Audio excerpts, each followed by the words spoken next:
just you and I.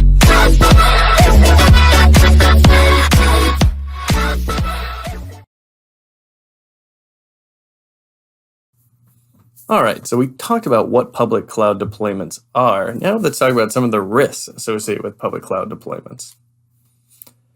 In this lesson, we're going to go over the risks when using public clouds, as well as some of the possible responses to those risks. We're going to talk about three main risks when using the public cloud. The first is vendor lock-in. Now, we've talked about this in the past when talking about service models, but it's also true of public cloud deployments. Vendor lock-in is when a customer is not able to remove their data or port it to another vendor if they so choose.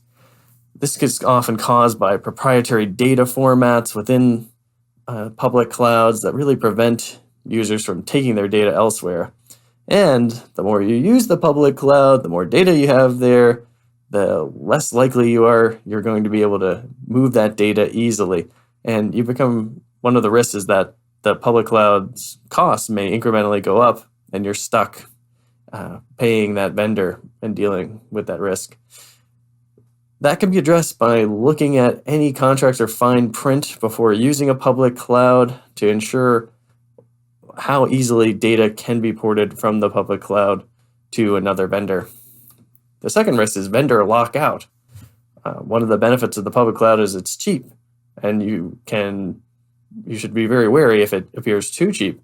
Unscrupulous vendors can get themselves in trouble either by not really having adequate capital to maintain the cloud, and if they go out of business, you're locked out. You're unable to access your data because it's still there on the hardware, but it's not connected to the internet.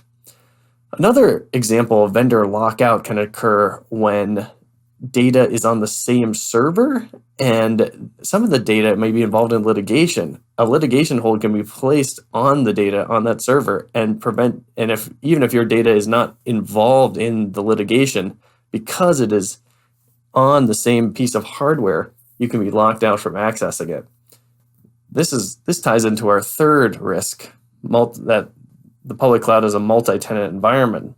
Multi-tenancy refers to whenever multiple customers' data is stored, processed, or used by the same set of hardware and underlying infrastructure.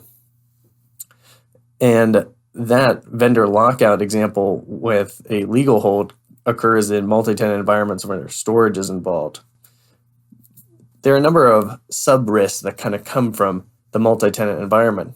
Data separation, because data for multiple customers is being saved on the same hardware. Misconfigurations or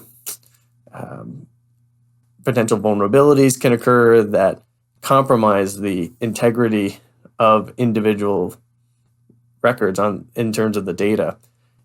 And then there's also virtualization. All of these individual virtual environments are provisioned from using virtualization, such as hypervisors, which we've discussed in the past, and those carry their own risks.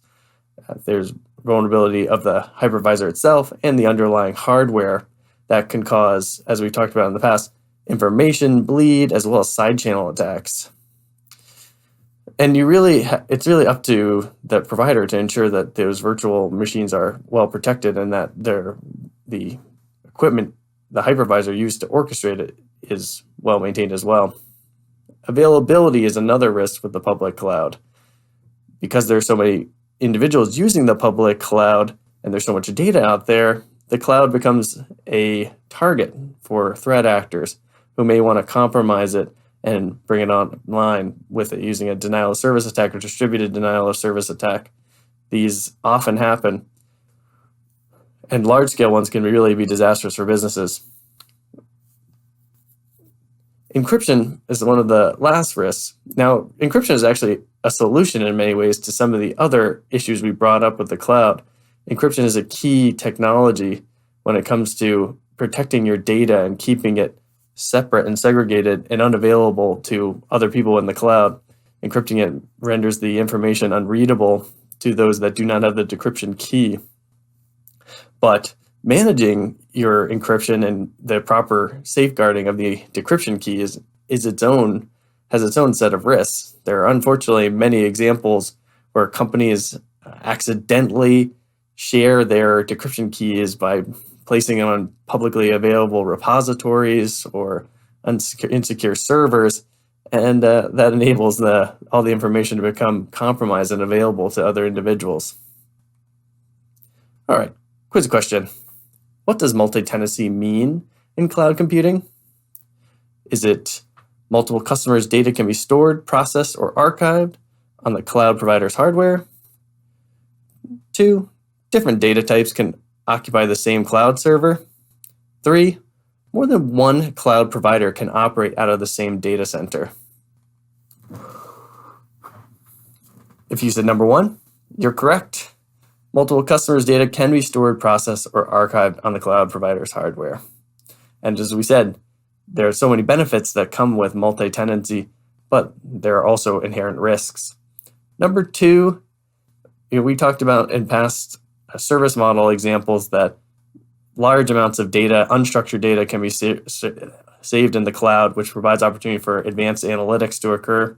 So it's unlikely that only one type of data could be stored on a cloud server.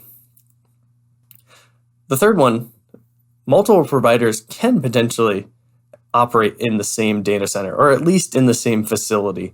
It's typically only 2 providers at a time, but this is often called a co-location. We'll talk about it more in future lessons.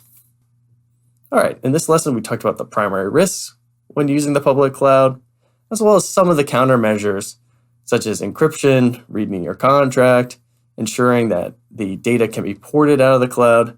These are measures you should really take before using public cloud deployments. See you in the next lesson.